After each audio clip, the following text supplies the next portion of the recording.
Hey guys, welcome to another episode of my Pokemon Crystal walkthrough. Um, so I'm gonna do something a little bit different this time. Since I'm having a hard time focusing on trying to play the game as well as record my content, I thought I would actually split it up and record first and just kind of play around for 20 minutes and then do the recording on top of it and hope that I fill 20 minutes worth of content. Otherwise, you're going to be listening to music for a little while. So, I'll try not to commentary anything that's going on in the game so that I could strictly stick to the content that I have written for the episode unless I state otherwise. Also, you might hear a slight grogginess in my voice. That is because it is currently 3 a.m. and I promised myself I would get this recording done so that I could do all the editing and post tomorrow. So hooray, I get to suffer. All for you. So I thought since it is the month of October, it's only appropriate that we do a Spoopy episode. So I'm just gonna read essentially Pokemon indexes, descriptions essentially of Pokemon that I thought was creepy / weird, bizarre, etc., etc. So, and I will disclose that I am only going to do I'm only going to do Generation 2 Pokemon, since this is a Generation 2 game. I'm trying to stick with the theme. So, I'm only going to do Gen 2 Pokemon. And I'm not going to do anything that has to do with Legendaries, because I've already done a Legendary episode earlier. However, that does not mean that I won't have full episodes dedicated to those specific Pokemon for their indexes, etc. So, oh, and this is a very fun part. Blue evolved! Yay! A super slappy boy now. Gonna double slap the hell out of everybody. Just reminds me of Roaring Trainers. Atticus's Poliwags evolving and slapping the hell out of each other. And yes, I am going to be so sorry for recording and having yawning essentially the entire episode. I am trying to inhale as much oxygen as I possibly can so that you don't have to hear me yawning all the time. So let's go ahead and jump right into bizarre entries. Starting off with the starter Pokemons, actually. And ironically, it's all their final evolve forms. So their third evolution I have written down for each of them. So if that doesn't say something. So let's start out with saying that my pronunciation may be crap. So disregard. I've listened to it in the animes as well as pronunciation online, and I still probably will get it wrong. Just a heads up, I'm sorry. So first off, let us start with Meganium. And I'm pretty sure it's Meganium because that's how Ash said it in the Johto region episodes. The only other way I could think of saying it is Mega and then Inium. I don't know. Anyways, Silver stated, breath has the power to revive dead grass and plants. It can make them healthy again. So essentially you have a Pokemon that can raise plants back from the dead. So I didn't think that much of it in the beginning, and then I thought, what if there's something already dead in the earth and it's reviving the plants around that earth, and then the thing in that earth comes back as well? I'm gonna let that sit a moment. Next up, we have Typhlosion, and I actually highlighted gold and silver So gold, if its rage peaks, it becomes so hot that anything it touches will instantly go up in flames. Yeah, so don't touch those hands, especially if angry. And silver said, a secret devastating move. It rubs its blazing fur together to cause huge explosions. So if you're trying to give your Typhlosion a bath, don't rub its hairs together because your hands might explode. Let alone the brush that you may or may not be holding. Just don't wash that Pokemon. Spray it from a distance. Next up, we have a Feraligatr. So I highlighted gold, and it states, when it bites with its massive, powerful jaws, it shakes its head and savagely tears its victim up. If that doesn't scream scary, yeah.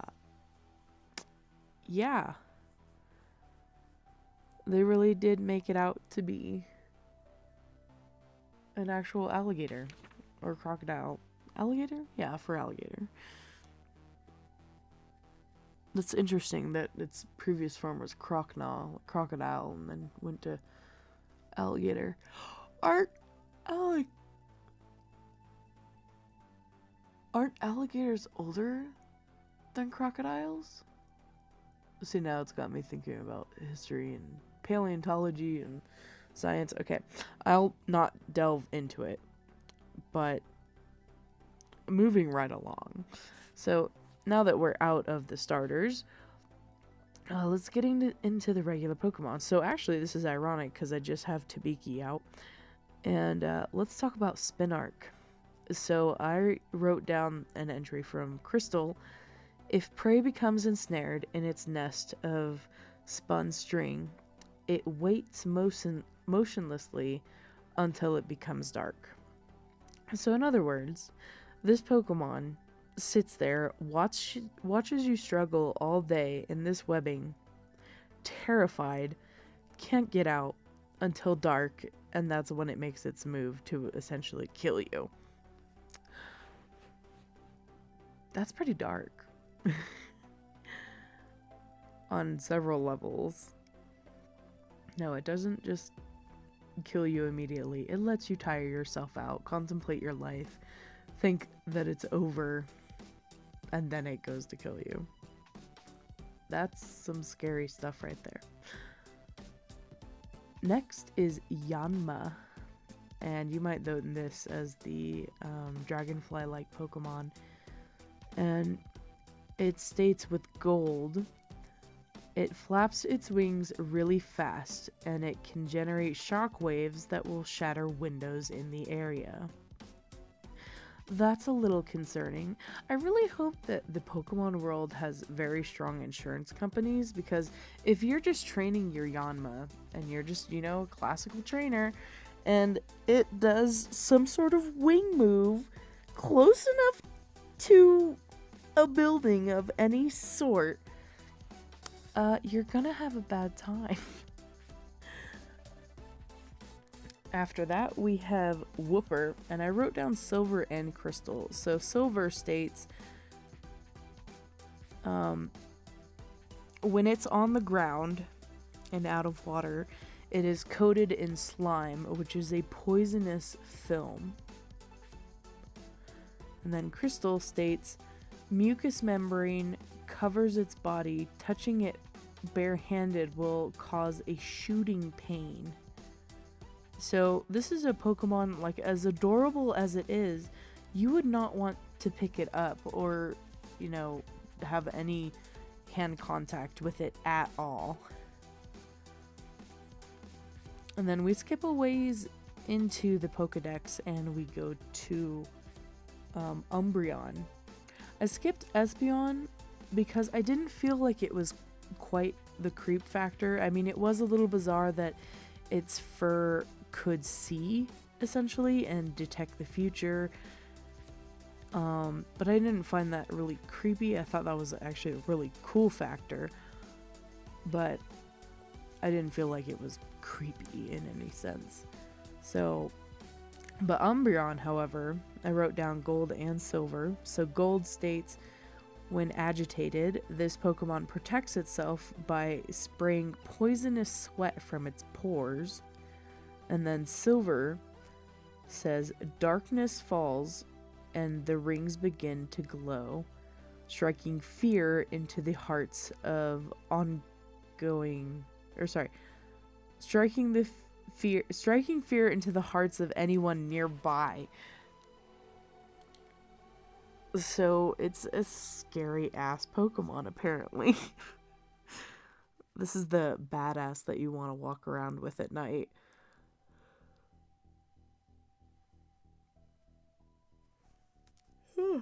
Next up, we have Murkrow. So I wrote down gold and silver.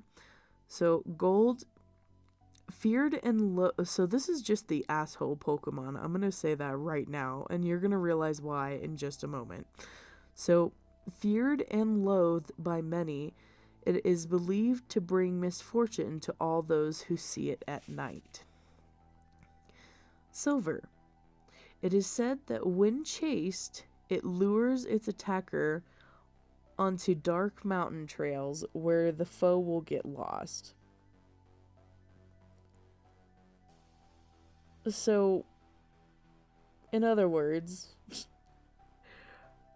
if you run into a Murkrow and it's being a butt to you and you end up chasing it, it's going to lead you off to get lost.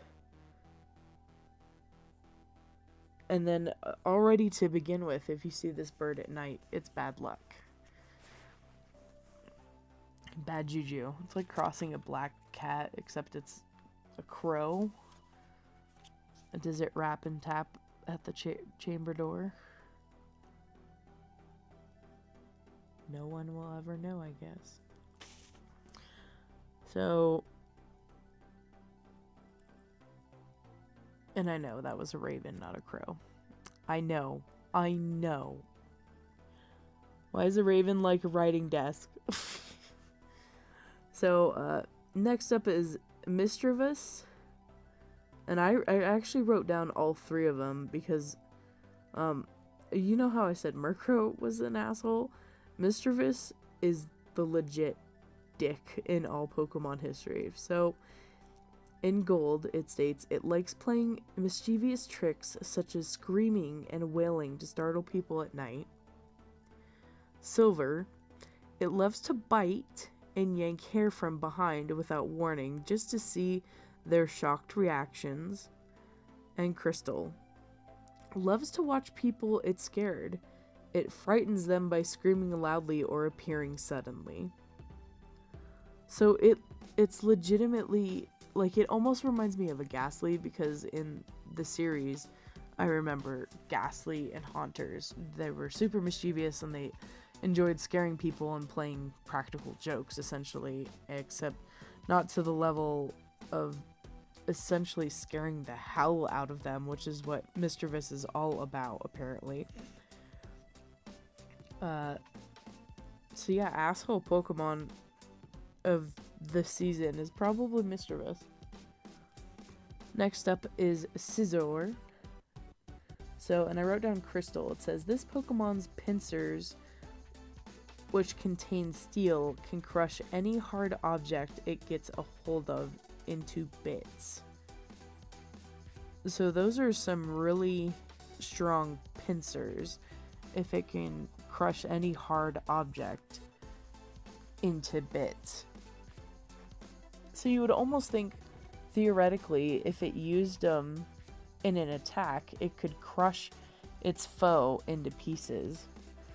Like, for instance, I know Shuckle is next, but that's a great exception. Like, what if Scissors in a battle and it crunches its pincers onto something and is, you know, essentially trying to crush it completely to annihilate it? It could crush it to bits, theoretically. It says so in the Pokedex entry. Anyways, actually, Shuckle is next, and I wrote down Crystal. So it says, the fluid secreted by its toes, carves holes into rocks for nesting, and can be mixed with berries to make a drink. So first off, this thing is able to secrete a liquid from its feet to dig holes into the rock as it nests in the earth, essentially. This same thing that can break down rocks and dirt and any other hard substances in the earth can be mixed with berries to form a drink. I'm only slightly concerned about what the hell is being secreted from this Pokemon's feet. Tentacle feet at that. Oh, this one is good. This one is very good. So, Heracross. So, I got this from Crystal, and it says, with its Herculean powers, it can easily throw an object 100 times its own weight. Now, I'll tell you right now, its own weight is 120 pounds. Oh, that scared the shit out of me. The heater turned on. Sorry. I'm getting all spooked out. So, 100 times its weight. So, yes, it weighs 120 pounds. So, essentially, it could throw 12,000 pounds. And to give you guys an idea of what 12,000 pounds is, a African bush elephant weighs about 12,000 pounds. In the Pokemon world, I don't even know how much Steelix weighs. I'd have to look that up. So, but it could easily chuck that sucker. So, that in itself is scary, considering I don't think the height of this Pokemon is very significant. Actually, I could look that up really quickly. Let me just get to my Gen 2 folder. Sorry if you guys are waiting. Please hold while your party is reached. Alright, where are we? There's Mischievous. Steelix, does it have a weight? No, I just have the height. Oh, here we go, Heracross. So Heracross is 4'11" and weighs 120 pounds. That is a massive thrower. Next up, we have Sneasel. So I got this entry from Silver. So, vicious in nature, it drives Pidgey from its nest and feasts on the eggs that are left behind. That's not asshole-ish at all. However, there is a very large amount of Pidgey in the world, but I don't think we needed to go this far into preserving the habitat, essentially.